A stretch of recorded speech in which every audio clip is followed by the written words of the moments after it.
Good morning. I would like to welcome everyone to our second Texas statewide virtual program. My name is Melinda Jackson, and I'm an Executive Vice President at Cadence Bank and a board member of the Houston ACG chapter. In a moment, I'll hand over today's program to our speaker, Brett Palmer. Before we get started, I have a few chapter announcements. First, I'd like to thank our chapter sponsors who have continued to support ACG. We are grateful to the chapter sponsors from Austin, San Antonio. Thank you to the Dallas Fort Worth Dealmakers Series sponsors. And finally, our chapter sponsors from Houston. As you can see, we have a diverse and supportive collection of sponsors across our state. A few housekeeping notes before we get started. If you have a question for Brett, and I'm sure you will, please use the Q&A box at the bottom of your screen. Daniel Border from the Dallas chapter and partner at Whitley Penn will be moderating a Q&A session after Brett's presentation, and he'll do his best to address the questions that come in. At 11, we'll be switching over to the networking portion of today's event. Closer to the end of the conversation with Brett, we'll post the link to the Zoom meeting in the chat box. It is not the same link you used to join this webinar. Please copy the link, exit the webinar, and then paste the link in a new window to join the Zoom meeting for networking. You will also be receiving a link in your email, or may already have it. So it's top of your inbox, and it's from Christy Roberts with the right link. We will be recording today's webinar. We'll be sending out an email with a link to view the webinar as soon as it's posted. Now, I'd like to introduce our speaker, Brett Palmer. Brett is the president of the Small Business Investor Alliance. In this role, Brett works to foster a healthy environment for small business investing and a strong and profitable lower middle market. Brett brings years of valuable public policy experience to SBIA. I've seen firsthand how he and the entire SBIA team advocate for middle market companies and the groups behind them, really the companies creating jobs in the US. He served in the executive branch as a presidential appointee in the Commerce Department as Assistant Secretary for Legislative Affairs and as Deputy Assistant Secretary for Trade Legislation. He served in a number of roles in Congress, including as a policy aide for the Speaker of the House. Brett graduated from Davidson College with a degree in history. Let me turn it over to Brett. Thank you very much, Melinda. I appreciate that warm introduction. When I was in those government positions, some of them were working for Texans. I worked for Secretary Don Evans, a good West Texas man, and a fellow named Bush from Texas as well. So a big fan of Texas and very thankful to Texans. Thank you for having me today. I'm going to be taking you through what's going on with the election, what it means for the lower middle market and the middle market, and what you can do to sort of interpret the headlines as far as what is developing and what it means for your businesses. So let me start my screen share and start taking you through it. Again, I welcome any questions that you may have. So feel free to use that chat feature to ask them. These questions will be anonymized, so you don't have to say who you are when you're asking the question. It's normally, impolite to talk about politics in a business setting. This is actually the exception to that rule. Politics do affect your business and investments that you're going to make. And so this is the place to ask those questions. And you don't have to be an expert at politics or have any particular political leanings to ask that question. So feel free to ask them. As Melinda mentioned, SBIA is a trade association of private equity funds. We're focused exclusively on general partners and limited partners, and then allowing them to raise capital, allowing them to find deals, allowing them to have a voice in Washington to tell their story about why good public policy helps create jobs and the important role that private equity plays in that. And so I want to thank you for giving us the chance to share what we're doing and answer your questions. So we just had an election. You may have heard about it, and you may not, probably haven't been able to escape it. And a lot of this is pretty clear now. We know that before the election, the Democrats controlled things. They're going to control things in the House again in 2021. On the Senate side, the Republicans controlled the Senate up until now. They may or may not control the Senate going forward, depending upon these two races in Georgia. But the worst that they can do is a 50-50 split, which is still a pretty strong position. On the presidential side, we've had President Trump. It's all over but the shouting. He lost. He lost a decisive election. As far as the Electoral College goes, yes, there were a lot of states that were close. No, those states aren't going to flip. No, it wasn't wasn't affected by fraud. No, this was not a stolen election. You know, whatever the hyperbole and drama around it is over. It's really just working our way through the next little bit. But how that election played out really does affect policy and where policy is going, particularly economic policy. So a couple things just as a matter of perspective and sort of giving you some constructs here.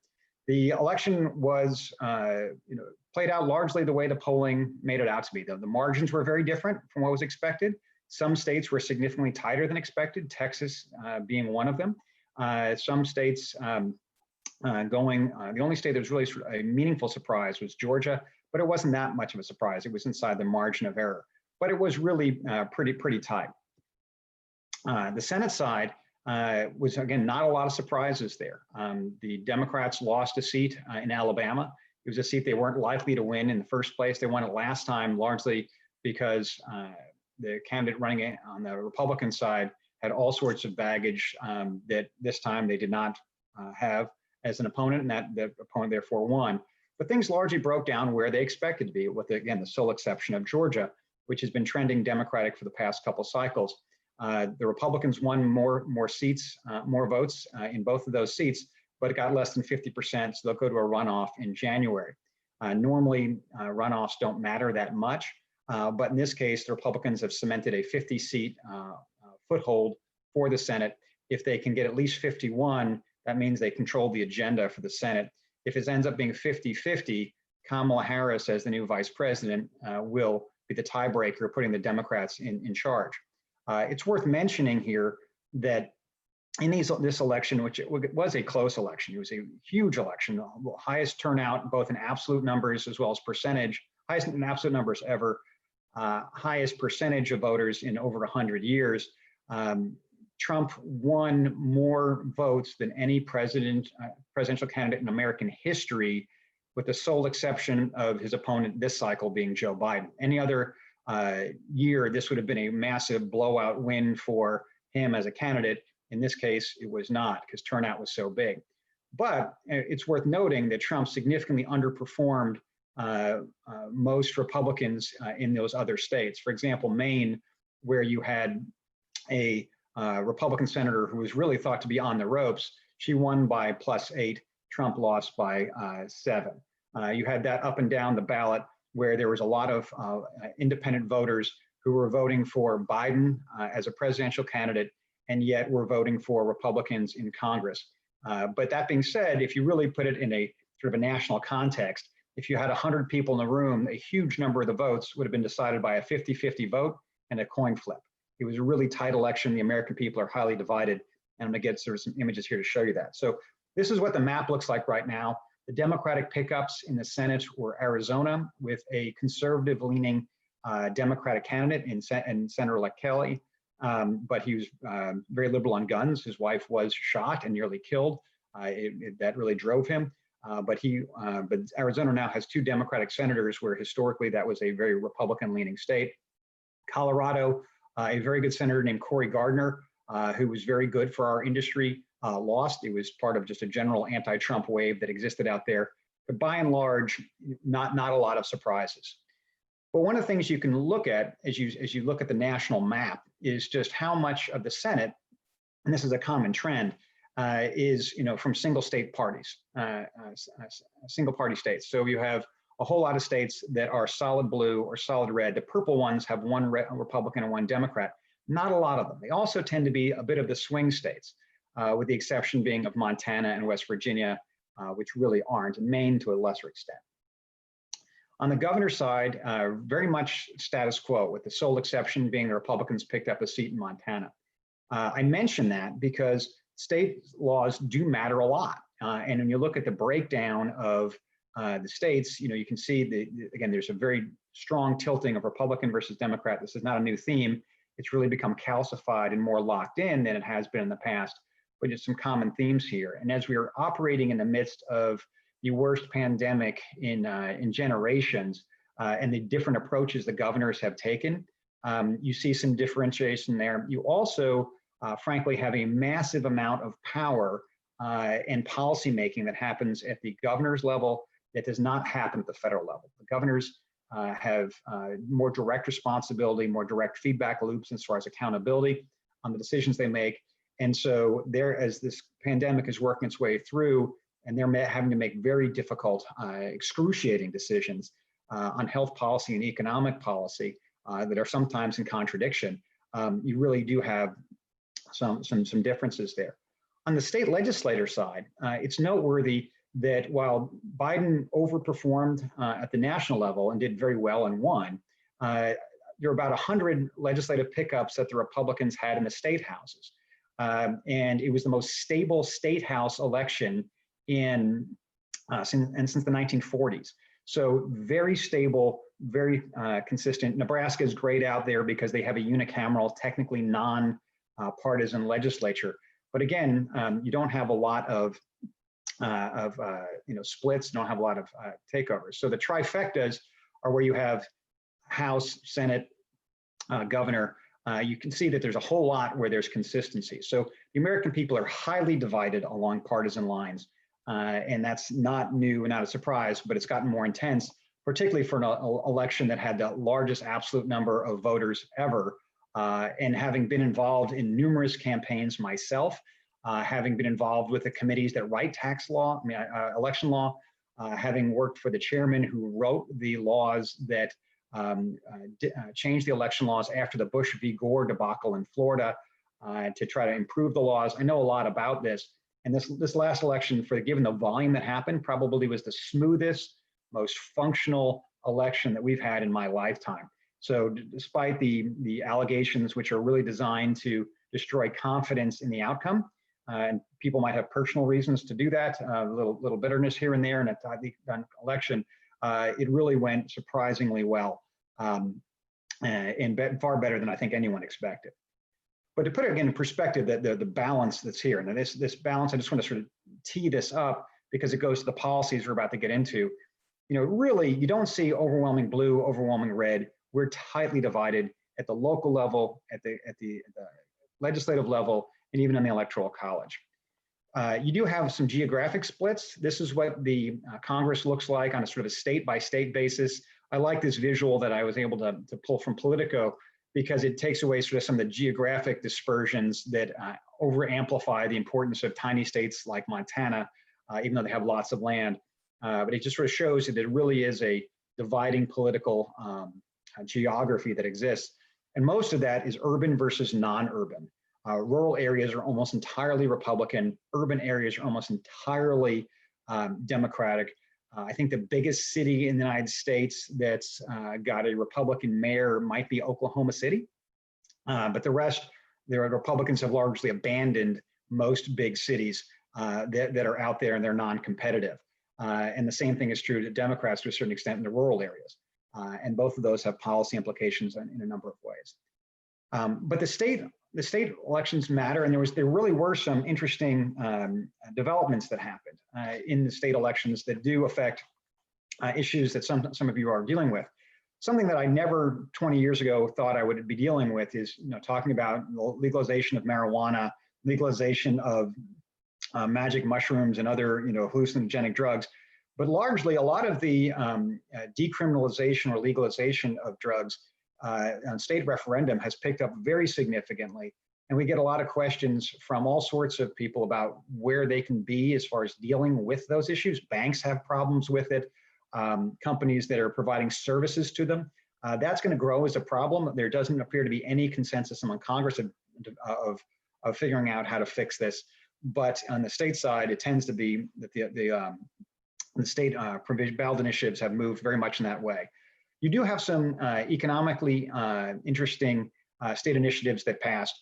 You had a significant increase in the minimum wage that happened in Florida. That's phased in over a number of years, but Florida is a Republican-leaning state. It's a very large state, and as more and more states are raising their minimum wage to $15 an hour, even if it's over longer periods of time to phase in, it makes it easier to create a national increase. Similarly, to what is historically, I mean, my first minimum wage when I was working was $3 an hour. So $15 an hour, in teenage, Brett years, would have been inconceivable. But you also had some interesting ballot initiatives where unions, quotas, and tax increases were voted down in California, which is a very democratically leaning state, which is known as being highly regulatory. But on ballot initiatives, they may have voted at their congressional level or at their state level for a lot of very progressive candidates. And when on the actual specific policy matters, those got voted down. That was also true in Illinois, where they voted down a significant tax increase, which was skewed towards the upper income brackets. So you really had a number of issues where the Democrats and the progressives really underperformed at a national level, with the sole exception of Biden, who is far more centrist than the political caricatures that are put out there to wedge people one way or the other would indicate. But I mention that because those are telling of the divide that exists out there. Again, Trump went one way and underperformed. He really should have won. He's the king of unforced errors, given he had what he was able to achieve and had so many things going for him. But he blew it. But the other Republicans really broke historical precedent by getting a more center-right agenda, getting them elected. So now the election is over. There's been a lot of discussion about the Electoral College, in which probably most of you hadn't thought about since you were in high school taking civics. But that's working its way through the process. They're going to certify the election. It's going to get done. There's a lot of drama about it, but it's all over but the shouting. You'll get the safe harbor decision on the electors by early December. The electors will meet on December 14th. They'll seat the new Congress in early January. What's noteworthy is that the Georgia election for those two senators doesn't happen until January 5th. So they may not even have the answer or the outcome of those races before they formally have Congress certify the vote for president. And then you'll have President-elect Biden sworn in as president on January 20th. That's going on. So the transition, which again, there's a lot of discussion in the media and hyperventilation that, that the General Services Administration hasn't allowed the transition to happen. The transition's already happened. The Biden administration does not need, the incoming Biden administration does not need permission to organize themselves. They are moving forward with that. They're not allowed in the government buildings. Okay. They're not allowed to get certain data. Okay. But they're already getting their people in place, many of whom are already experts on this. And I will tell you that in my conversations with the Biden transition team, their emphasis has been on competency and trying to go back to sort of the no drama Obama model of management, where you really aren't going to be seeing people fired by tweet and policy created by tweet, but more of a deliberative process going forward. But they're moving along with that. And that's important because people are policy. As when you look at a divided government, and if the Republicans are able to hold the Senate, and even if they're not able to hold the Senate, you still have a couple of conservative Democratic senators who aren't going to let extraordinarily progressive legislation get through. It's already forcing a change towards centrism in the Biden transition, where when they're picking people, they're not going to be picking hard left Elizabeth Warren, Bernie Sanders types to run these positions because they're not these senior positions because they're not going to be able to get through. And so that's noteworthy. And if the Republicans do hold the Senate, they'll be forced to be far more centrist than they otherwise would be, not just a little bit more centrist, to get through that confirmation process. Now, I will say that Trump took the confirmation process and the ability to use acting positions to a level never conceived of in American history before. And once you've broken those norms, the next person can do that too. So it would not surprise me if President-elect Biden, once he's in office, does use or abuse that the way the current administration uses or abuses that filling position. Those senior positions under the Constitution require the advice and consent of the Senate. How much of that happens, we'll see. but those people mean a lot, and they're actively moving to fill those slots. And so here's an example of some of those positions that are opening up. So for example, as it relates to the Securities and Exchange Commission, which is an incredibly important government agency as it relates to private equity, not just private equity, but certainly to private equity. Jay Clayton is currently the chairman. His term technically expires in June. He's announced that he's leaving by the end of December. And so then you will have a split in the commission. So you really won't be able to move anything that doesn't have overwhelming bipartisan support. And frankly, very little has overwhelming bipartisan support at the SEC. Biden will get to put someone in that seat, and they will then control the majority and be able to move things along. That means the deregulatory approach of the past couple of years is going to disappear. You had, during the Obama tenure, the criticism of the Obama tenure of the SEC was that it was all about investor protection at the expense of capital formation, because the SEC has a multi-mission, including capital formation and investor protection. You can do both, and they should do both. The criticism of the Trump administration was that there's too much towards the capital formation and not enough to investor protection. You know, it's always a balance or a mix of those things, but that's a big one that's relevant to our part of the world, and will have an effect on some of these new finders rules that are coming out, some of the disclosures that are out, and I'll get into more details on that in just a little bit. On the Treasury Department, Secretary Mnuchin was a key player in the Trump administration, very actively involved in creating all sorts of policies that affect the lower and middle markets. He will be going away. There are a number of people that are in line for those positions that Biden has already lined up. You're going to get that moved through. One of the least talked about positions that will be vacant, which will be incredibly important to a lot of small and medium-sized business, is the CFPB, the Consumer Financial Protection Bureau. This is under Obama was extremely controversial. It was controversial a little bit under the Trump administration. It surprised me to hear when Trump took over how many private equity funds called me and said, hey, I've got these portfolio companies that were having these unimaginable headaches, not because they were doing anything wrong, but because there was just concern that they might be doing something. And so they were they were sort of frozen by the CFPB. So any businesses that deal with leasing or any type of, even if they're not the ones doing the leasing, if somebody else is doing the financing for the leasing, may actually have some interesting troubles depending upon how that position is filled, because that can be an incredibly powerful position. And there's a certain element to it of guilty until proven innocent. So that matters. The Small Business Administration, which matters more than a lot of folks realize, really is going to have a significant change, but there's a far greater bipartisan support of the Small Business Administration than there are for some other things. The key people in Congress, largely on the Democratic side, are not going to change. If the Democrats control the Senate, if they win those 2 seats in Georgia, which is absolutely possible, not guaranteed for either side, but it's possible, Sherrod Brown, an old-fashioned, progressive, pro-labor senator, would become the chairman of the Banking Committee. If the Republicans win the Senate seat, Pat Toomey, who absolutely understands private capital, private credit markets, private equity markets, small, medium, and large, and venture, he would run it. So he would very much understand our part of the world and understand it well. On the tax side, you likely will have a Democrat, Ron Wyden of Oregon, old-fashioned progressive with a passion for progressive healthcare policies, and that's a committee that oversees Medicare as well as taxation. Will be in charge there. On the Senate side, you may have your senator from Texas end up running the tax writing committee, but we'll see. It may be Senator Crapo of Idaho. The House Financial Services Committee, Maxine Waters, progressive from California, will run that committee. That will be run on the House side, on the Republican side, by Patrick McHenry of North Carolina. Ways and Means Committee, Massachusetts liberal Richard Neal would run that tax writing committee. You have a Texas conservative on the Republican side who would be the Republican counterpart and will be the minority person there. The Republicans have zero chance of changing anything as far as the control of the House. Senate Small Business Committee, again, not a lot of change there, and they're working through it on the House side as well. So small business got a lot of attention this last year because of the Corona disaster and the COVID disaster.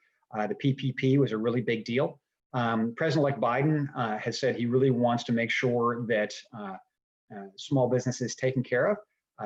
We can get to this in the Q&A section, but how a package gets, the next package gets formed.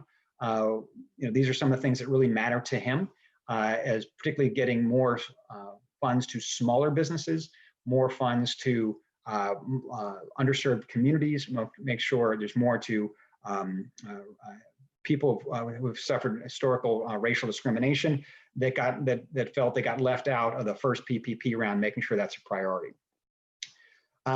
It's worth mentioning again that we have this divided government more than likely, and if the Senate does go Democrat, it won't go Democrat far.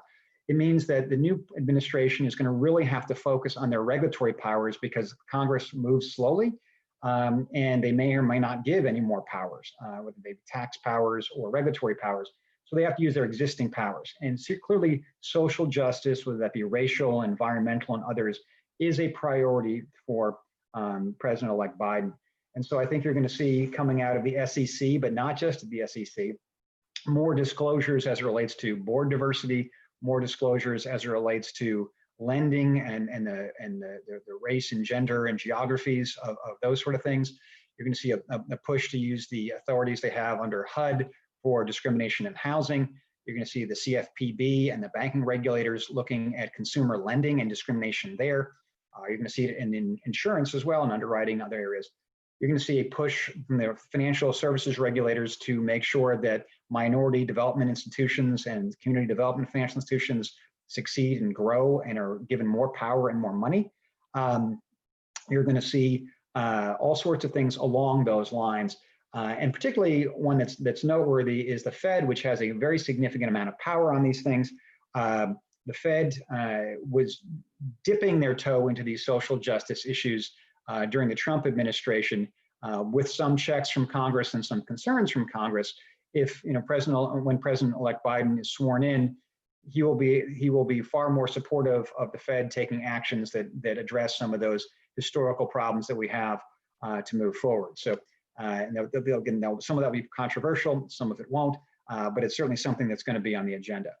So some of the things that I think are particularly relevant to our part of the market is, Dodd-Frank didn't go away. It was modified a little bit, it was changed, it was tweaked here and there, but largely the implementation of Dodd-Frank changed. And I think you're going to go back to this sort of the no drama Obama model, more of a sort of slow, steady, deliberate model with a very significant progressive tint, going back to Dodd-Frank and systemically important institutions. Again, you're going to see a re-empowered, re-energized CFPB, heavy focus on board diversity and company diversity, a significant focus on underbanked and underserviced populations, both from the banking regulators as well as others. So that's going to be an important part for them. And then bankruptcy reform is going to be a big issue, and how bankruptcies are handled. Certainly, we are only in the first order impacts of this economic calamity caused by COVID. We're all clearly looking at a very ugly and scary and deadly winter with the reemergence of the disease as people have gone back inside. And that is going to have very significant economic impacts, regardless of what those state governors do as far as shutdowns. People will be shutting themselves down and changing their own habits, regardless of what the government does. The government can basically say do it. That doesn't mean people are going to do it. Some people are going to continue to ignore the health guidance. A lot of folks are going to go the other way, even if there is no health guidance. But that has been extremely disruptive. And it's certainly, there are a lot of businesses that are going to fail because of it, and some that are going to succeed. You have right now the Trump administration, who's been really, these are just some of the other sort of issues that are out there. We know where they've been on limiting, been more of a laissez-faire activity as it relates to finance. That's not true of tariffs and taxes. I'll get to a little bit where they've been extremely anti-laissez-faire. But without a strong mandate from Congress and a strong majority in Congress, you're not going to get some big changes to the Federal Reserve actual underlying laws. You're not going to get major changes to Dodd-Frank in their laws. It's just an implementation. On the M&A side, which is particularly relevant to our world, you're going to see on the Biden administration, a far more stronger take on scrutiny of competition and anti-competitive practices as far as M&A goes. That is something that has been percolating, and on a bipartisan basis. I think you're going to see a lot more bipartisanship as people go after bigger and bigger companies.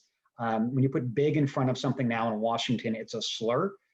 So you'll see more of that. But you're going to see, as it relates to healthcare, surprise billing and other things. But again, M&A lookbacks, particularly on the bigger side of things, but that could absolutely drift into the middle market and maybe even a little bit into the lower, but less so. On the taxation side, clearly a difference of opinion on the tax side. The Trump administration lowered taxes on the corporate level very significantly.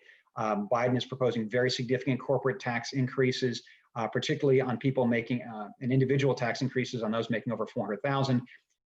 There is zero chance of those tax increases happening if the Republicans hold the Senate. If the Democrats win 2 of those seats in Georgia and get the simple, even though if it's a sliver of a majority, you will get tax increases because you don't need a 60-vote filibuster-proof measure. You don't need to get rid of the filibuster to raise taxes. They go through a process called reconciliation, and I'll spare you the details, but they'll be able to do that. But because you have several conservative Democrats that are in the Senate, it will be skewed more specifically towards healthcare and funding healthcare, and it'll be skewed more towards the upper brackets. They won't be across the board brackets, and it'll be a little bit less punitive. Again, you'll see some looks at increasing minimum wages. That gets easier as more and more Republican states have them that are similar. It's just not a battle worth fighting. But again, I think that's going to be hard to do under a Republican Senate. And then on the labor union side, one of the things worth remembering is that Biden really sharpened his teeth during sort of the later heyday of unions. And so he's an old style union guy. And so I think you're going to see more union-friendly approaches, and aggressively so. He's going to be very limited by his ability to get congressional support for most of those, even if he has a Democratic majority that's small. But you'll see it from a regulatory side, you'll get a lot more there. Housing, again, we'll jump ahead on. I did notice there are a number of bankers in this call. So one of the things I'd mentioned is that the Community Reinvestment Act is certainly something that the Trump administration and their regulators on the banking side, several of them made it much clearer, made it simpler, more formulaic, less black box and less arbitrary. The Federal Reserve fought that tooth and nail. And so it's expected the Federal Reserve will take their own approach to the Community Reinvestment Act, which could affect the way banks lend, particularly the very large banks. Housing discrimination, I touched on a little bit. On the tariff side, Trump put tariffs in everywhere. Trump loved tariffs. He said he loved tariffs. Extremely disruptive to a lot of businesses. In some cases, that was helpful to a number of niche businesses. It was incredibly destructive to a lot of other businesses. There was hope from a lot of folks that with the Biden win, a lot of those would go away. I would not hold your breath for that. Once they're in place, it's a bargaining chip that it will stay until you get something else for it. And so again, both of them have a very similar America First. Both are going to be very tough on China. Both of those have very strong bipartisan support for, even if their parties hate each other, they kind of agree on that policy. And so I wouldn't expect a lot of positive activity on tariffs. However, the big change will be, I do not expect any more willy-nilly tariff by tweet surprise, tariffs. They'll go through the normal process. They'll be deliberate. You'll be able to see them coming, and not just companies getting blindsided by them. Immigration is obviously a very big issue in Texas. It's also one where there's clearly a differentiation between the two. Trump was unable to get any legislation through as it relates to immigration. Biden will probably have great difficulty doing the same thing. He may be able to get some, but he'll be able to undo pretty much everything Trump did on immigration because it was done by executive action, and he's the new executive. Drug prices, we can get into later. But this is the last slide I'll have, and then I'll turn it over to questions. I've gone on over a little time, so sorry about that, Daniel. But this is a calendar of the expiring tax provisions. And this matters. SBIA is the voice of private equity in Washington. Private equity funds have to have a voice in Washington. If you do not, you will get creamed. Smaller and medium-sized private equity funds cannot sit back and ride the coattails of the mega private equity funds that are seen as Wall Street and in Silicon Valley. That is a losing political argument. And we have been very successful in killing lots of bad legislation that would have come through, because everyone in Washington and the media thinks that private equity funds are all managing multi-billions of dollars, and that they're all flying around their own private jets and rich as can be. And doing giant hostile takeovers, which is not how our market works at all. And so we have to tell that story. So I would encourage you to join SBIA and be part of that. But here are some of the examples of what's coming and roles we've played. So at the end of 2021, you're going to get EBITDA, the limitation on the deductibility of interest expense going from EBITDA to EBIT. We were able to make that change. Originally, a couple of years ago, when they were doing the tax package, they were going to get rid of the deductibility of all interest expense. They've been profoundly destructive, particularly to smaller and medium-sized businesses. We were able to get it to that 30% number. We were able to get it to be EBITDA as opposed to EBIT. But to sort of make the budget work, they had to phase out the DA part, depreciation, amortization, in the last couple of years. That expires at the end of this year. We have to get that extended. If we begin to start chipping away at the deductibility of interest expense in a meaningful way, it dramatically changes the way that businesses are allowed to finance themselves for growth, how you're allowed to do M&A activities and things along those lines. On the companies that are very high tech and doing a lot of research, and many of you may be doing that, the research and experimentation costs at the end of this year will now have to be amortized over 5 years as opposed to full expensing immediately. You also have a number of provisions as it relates to short-term life, full expensing for short life businesses. You have independent individual income tax rates that are going to pop around here and there. But we have to get ahead of those. These things don't just pop up and say, hey, let's just not do that.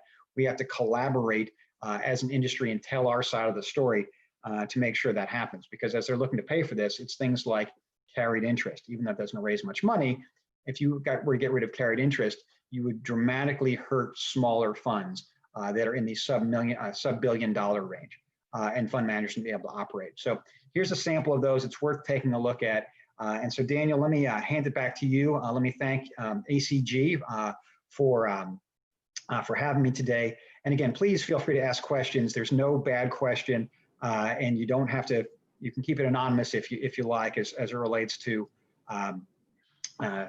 questions that you may want to ask. So with that, I'll turn it back to you, Daniel. Yeah, thank you so much, Brett. That was a fantastic presentation. Really appreciate your insight there. Hello, everyone. My name is Daniel Border, and as Melinda mentioned, I'm the Transaction and Advisory Services Partner for Whitley Penn, located in Dallas, and I serve on the DFW ACG Board of Directors. So I'm now going to go ahead and lead a Q&A here for the next 20-25 minutes. So let me start off first, Brett. You talked a lot about the election really isn't over yet, and so much is kind of riding on the outcome in Georgia. So pull out your crystal ball here. What are you thinking is going to happen in Georgia? Is it going red or is it going blue? And in general, kind of what surprised you about this election? And you're on mute right now. I worked for a congressman from Georgia. I worked for Newt Gingrich, the Speaker of the House, and I'd done some work in Georgia elections. Georgia has been trending as the South has grown. It's not just Georgia that's done this way, but the urban centers have grown, the populations have grown, and the more urban an area is, the more Democratic it votes. And so it's been trending more Democratic for a while. So I'm not surprised at all by the closeness of it. You have the Republicans that underperformed by a little bit. One of those races going to a runoff was not a surprise because it was a three-way election. The way they do it in Georgia is a little funky. But the former Governor Perdue and Senator Perdue getting 49.99% of the vote was a bit disappointing because then this would have been over and they could have moved along. There are a lot of questions sort of dovetail into that. One of which is, why aren't people telling President Trump, hey, look, you had a good run, it's over, here you go. Part of that is they're really afraid that he's going to tank his base, who was extremely loyal, the vote in Georgia, and then they lose those two seats, and then they've got a problem. That they really want to keep him engaged, keep them engaged. One of the side effects, unintended side effects of his disparaging the outcome of the election and saying it was stolen and robbed, et cetera, is a very large number of Republican voters think he's right. And when they think if you think your vote isn't going to be counted or that it's being stolen, you're far less likely to show up to vote. And they're seeing that in the internal polling in Georgia now. And so there's some, non-publicized fear that Republican turnout is going to drop significantly, where historically in Georgia, in these runoffs, Democratic vote dropped significantly. There's no shortage of money being spent in these campaigns. It was billions and billions of dollars on both parties spent, which largely achieved nothing except for neutralizing the other side. That's going to happen there too. But I think it's going to be tight. I think the Republicans should win, but it is certainly not set. And that's part of this discussion about what type of economic help do we get between now and the new Congress, where we really do have a lot of data points pointing to a meaningful economic shutdown, a lot of smaller businesses in trouble, a lot of community health systems like in Texas, where you're in El Paso and other areas where it's just awful, and my heart and prayers go out to those folks. We're having these disruptions, and why doesn't Congress get a deal? So you have Mitch McConnell, who's now come out and said, hey, I'd like a deal as quickly as we can. Now there are lots of reasons for that, but part of the political case is you want to get that off the table before that January 5th race. So it's not, hey, look, if you give us this vote, we'll get something done. The Republicans can't get it done. We'll make it happen. They're still very far apart. That they will, if they get a deal, it'll be probably closer to that mid-December timeframe. But I normally do prognosticate. I think this one's a crapshoot as far as which way it goes. But I think it's a huge error to assume that the Republicans take it and walk. Either side could win it by a significant margin. Fair enough. Really appreciate that insight. And as we're talking about some of the most pressing issues here, talk about PPP round 2 and kind of what does that look like based off of a red or a blue Senate, and can you kind of talk a little bit more about what does the Main Street new loan program look like, and priority and expanded loan facilities from the Fed? Great question. So the Paycheck Protection Program was written hastily, and it worked. There was an economic tornado coming over the hill. You could see it. You knew it was going to be god awful. It was going to be catastrophic to small businesses, but they didn't know how long it was going to last or how bad. And so I give Congress on a bipartisan basis a huge amount of credit for not encumbering it with too much paperwork. They funded it, they said go, and they could have made it far more complicated, and they could have reduced the fraud by having it far more complicated, by having a lot of paperwork, by having a lot of judgment by the bankers. But instead, they made the informed and painful decision to say, hey, if we have this paperwork, which will protect the taxpayer, the money will get out so slowly that many businesses will fail and will lose 20 to 30 million jobs additionally. So they bit the bullet and moved forward and went. Now, the shutdowns lasted longer than they expected. The economic disruption lasted longer than they expected. The snapback came back stronger economically than they expected. And so that's why they were on the verge of getting a deal in the beginning of August, but they weren't able to. Now we're looking at another cliff, and it's getting a little scary. So what they're looking at for the next version of PPP is they have some time to be thoughtful about it, or last time they did. So when there is a next PPP, what you'll have is a lower dollar amount, and probably won't be $10 million cap. It'll probably be $2. There will probably be some type of an injury standard where before there wasn't, because it was trying to preempt the damage, knowing that people are just going to let people go en masse. It was an alternative form of unemployment insurance and keeping those companies together so they had a workforce so they could pop up. So you're going to have a injury standard this next time. I would imagine it'll likely be 25 to 35% reduction in revenue. And if you haven't had a reduction in revenue of something along those scales, you probably won't be eligible. A lot of the banks hate that because it puts them in charge of measuring it, and they don't want to be on the hook for it. It's more administrative headaches. It's very difficult. I totally understand why they're going with that, but I also now understand why you need it, because many small businesses and medium-sized businesses are having the best year they've ever had because they've been able to adapt. And so they're trying to figure out how to do this. There is a danger, and I've warned both the Democrats and Republicans on this, that if they're too aggressive in that injury standard, they might be funding businesses that are the walking dead, that aren't going to make it. If you have a revenue drop of 50%, you very well may not make it. And so you may be propping, businesses up, but it's only for a couple months. And have you really been a wise steward of the taxpayer money by doing that? We don't know yet, but that's what they're looking at. They're really struggling with the dollar amount. And talking to a number of senators this week, the dollar amount they're looking at originally, again, the two sides are very far apart. The Democrats want several trillion. The small business part they largely agree on as far as the number, but the trillion, the other amounts are on healthcare issues and largely support the states and cities. The Republicans want to basically reprogram, take existing monies that were already appropriated or set aside that are unused, use those to start, and that's between 300 and 400 billion dollars, 300 and 400 billion dollars, and then tack on an additional 500 billion on top of that. So you really have a net of 800 billion to 900 billion of money going out. Not all of that's going to small businesses. A lot of that will be skewed towards specific industries. I've encouraged policymakers as they're looking to help businesses in a PPP to be less industry specific, because there are some travel and tourism industries that are actually doing fine, some that aren't. And there's so many, the American economy is so diverse that picking just specifically industry sectors means you're inherently leaving others out.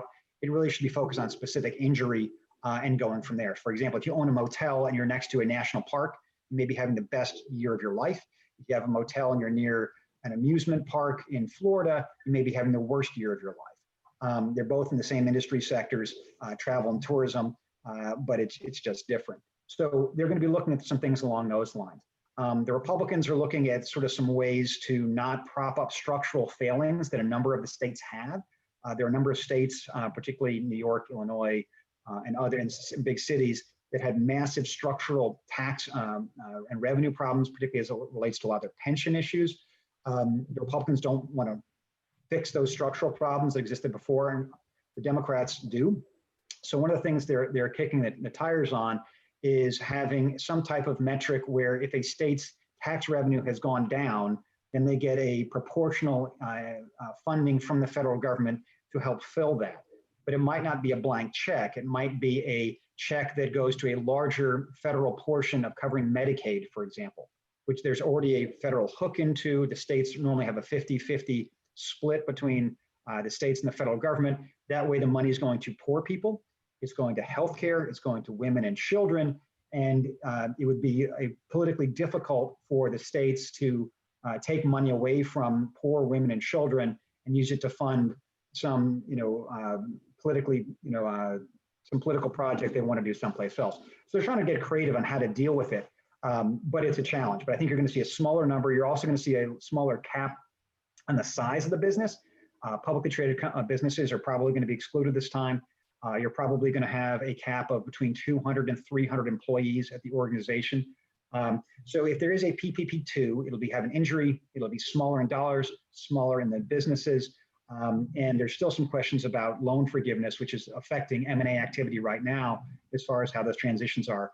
But I can talk about that too. But that's a long answer to a short question. So I hope that's helpful. Yeah, actually, I was going to follow up with the loan forgiveness and kind of the extremely liberal position that the government has taken on for giving a lot of this, the first round of PPP loans. And now it seems like they're starting to rethink, the forgiveness aspect of it.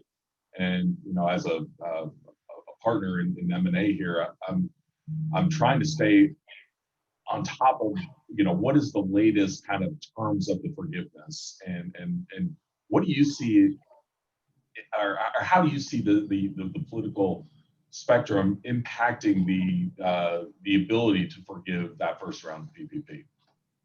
Great question. So I'm going to take away the term conservative and liberal because those words have kind of been blown up in this day and age as far as what means what. But I'll say when Congress wrote the law, it was meant to be as flexible and wide open as possible to help as many small businesses as they can, to make sure there was no unintended tax consequences and go from there. The Treasury Department looked at that and said, that's nice, we're going to do whatever we want. And they put out these frequently asked questions as related to liquidity, which doesn't exist in the law, and all sorts of other questions that really weren't relevant in getting the loans. They're doing the same type thing in the forgiveness, where there's now an extended 9-page questionnaire of sort of check yes or no on these things for loans $2 million and above. And in businesses that are involved in M&A, those are commonly businesses that were, if they got a PPP loan, they were in the 2 million or above. Not all, but a good number of them. And it does affect your ability to have change and control. And so there's really some concern about that, because the way that form is written, for example, it asks a question about, do you have more than 20% of your business owned by venture capital, private equity, or other any external entity? And that's something called the affiliation rules. When Congress wrote the Paycheck Protection Act, we asked them to get rid of the affiliation rules entirely and went back and forth. They didn't, but they did give a caveat recognizing the importance of smaller and medium-sized businesses. And they used the small business investment companies as a proxy, saying if a small business investment company was in it, then the affiliation rule was waived. This 20% limit goes away. And that's clearly and explicit in the statute. And that affected thousands and thousands and thousands of smaller businesses, many of which were doing M&A. In this form, there's no box to check saying there's an SBIC in there. And so there's some questions about that. I think there's real questions and concerns about it. We just signed on to a letter with, I lost track of how many hundreds of other trade associations saying you need to fix this and streamline this and not retroactively write rules and change the name of the game. And there's broad support for that on a policy side. The IRS is pushing back lots of different ways, particularly as it relates to the deductibility of the expenses that were forgiven. And I get there are a lot of tax lawyers on this call and tax accountants in the law, who think, yeah, yes, that there's some logic to that, and yes, there is, but it also wasn't the intent of the statute, and these aren't normal times. So I think you're going to have a continuing confusion on that until probably mid-December, when they probably will get some type of a deal done.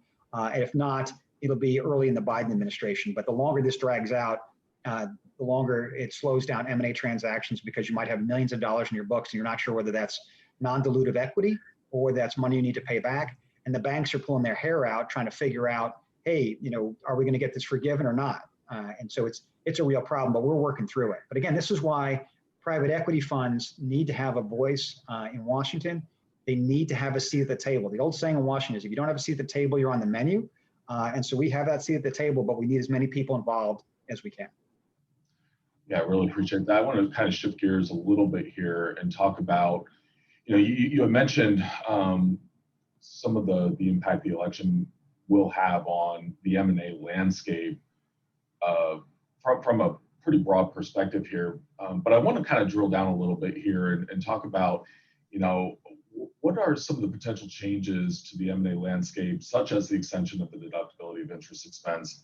And do you think that these will impact holding periods or exit opportunities, operating activities, or supplemental acquisitions going into 21 and beyond? Well, that's a great question. And again, it depends on these Georgia races control a lot of that. So if these two races in Georgia, and again, I'm not trying to sandbag anybody by saying, if the Democrats win those two races, you're going to get tax increases. It's just true. People may want that, and that's fine. I'll let them make their own decisions on that. But if you get that going up, you could have a couple things that could affect taxes. One, on carried interest. Carried interest was a concept. It never existed in the law. And so when they did the last tax bill, finally they defined it. And they defined it as far as your ability to get carried interest, there had to be a 3-year hold. That 3-year hold, now it's defined. Now there's a target. Now it's far easier to change and frankly make it go away. That 3-year hold could go from 3 years to 5 years. A tax increase on capital gains is not out of the realm of possibility, not likely, but it's possible. There are a couple of different ideas that have been kicked around on that, one of which is getting rid of the concept of a 1-year period being long-term capital gains. That's something that you might be able to get some conservative Democrats on board with if they were to make those changes. I don't think you're going to be able to get, go to ordinary income rates at 40, percent or so, even if they win those 2 Democratic seats, but you could get something that would affect it. There's something called Section 1202, which is something that SBIA was originally was able to get in 2009 up to, I think, 75%, and then we were able to get up to 100%, and then we were able to extend it and make that permanent. There's a 5-year hold for those zero capital gains. that could be, and that's not permanent, that could be at risk. We have to defend that. So how you could structure your deals right now doesn't change, but it certainly could in a number of areas. You also have opportunity zones, which have broad bipartisan support, and I think is something we all can get behind of. Let's make sure there's economic opportunity being presented in real economic terms, not some subsidy, not some prop up, in areas of persistent poverty. The question is, how are they structured? Opportunity zones are structured in a way that it really only works for real estate development. And while I'm not sure if you have folks that are focused on real estate development, that's not really what we're doing. And those are largely short-term job creation because construction's over and then it's just maintenance.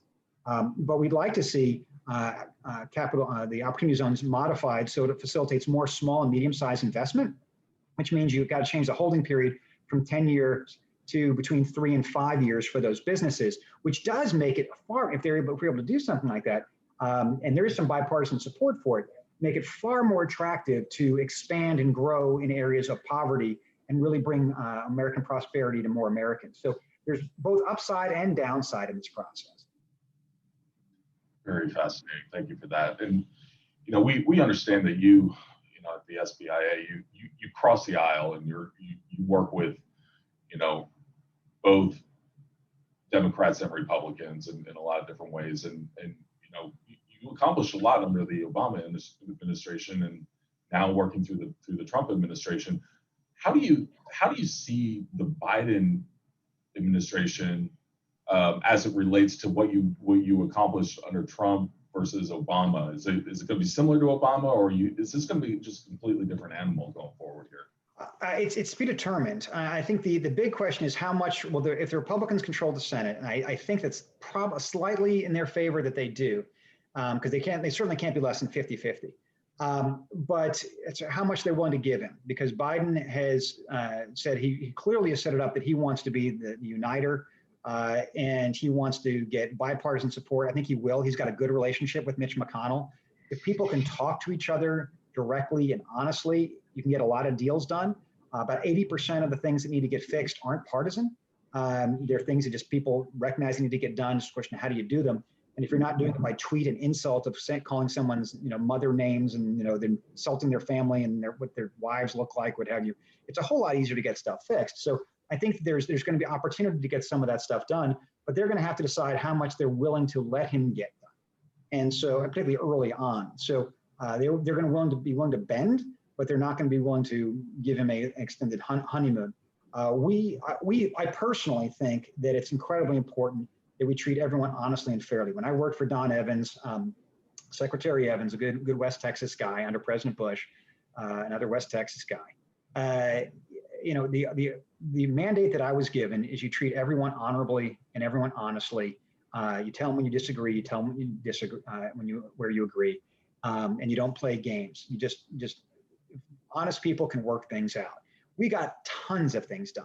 That's been our model at the Small Business Investor Alliance for the last 12 years since I've been the CEO here. And we're going to continue to do that. And most cases, policymakers, regardless of where they fall on the political spectrum or on the geographic spectrum, want to help small businesses. They don't know how. They didn't come to Washington to stab each other and poke each other in the eye and call each other nasty names. They came to fix things. And so they're regularly coming to us and saying, okay, what can we get done? I know you're not trying to change the world. You're not going to, we're not going to fix the entire entitlement system and the entire tax system. Well, what are the incremental things we can do to make it easier for a small business to grow? What are the incremental things that we can do to make it easier to increase access to prosperity, access to capital? What are the things that we can do to remove a little friction from the process? And that's where we come in as experts and as honest brokers that aren't, hard partisan. Again, I've worked for lots of different people, but if you're telling people the truth, goes a long way in fixing those problems. And that's what we've done. That's what we're going to continue to do. And I think you're going to see a lot of opportunities for making some improvements.